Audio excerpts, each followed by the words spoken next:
મહાનગરપાલિકામાં પડતર મુદ્દાને લઈને ધમાસણ સજાયું હતું અને સુરત સુધરાઈ સ્ટાફ મંડળે પડતર પ્રશ્નો અંગે ઉગ્ર રજૂઆત કરી અધિકારીઓની કેબિનની બહાર થાળી વેલણ વગાડ્યા હતા.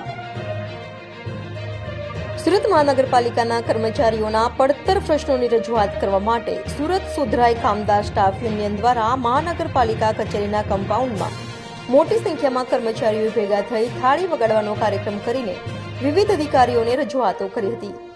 સુરત મહાનગરપાલિકાના કમિશનર શાલિની અગ્રવાલને રૂબરૂ રજૂઆત કરી જે પ્રશ્નો અને માંગણીઓ છે તે તમામનું તાકીદે નિવારણ થાય તે માટે મુદ્દાસર રજૂઆતો કરી હતી.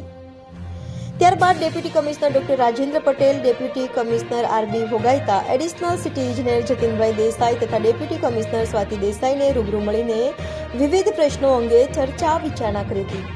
તેમજ આ પ્રશ્નોનું તાકીદે નિરાકરણ આવે તે માટે ભારપૂર્વક રજૂઆતો કરવામાં આવી હતી.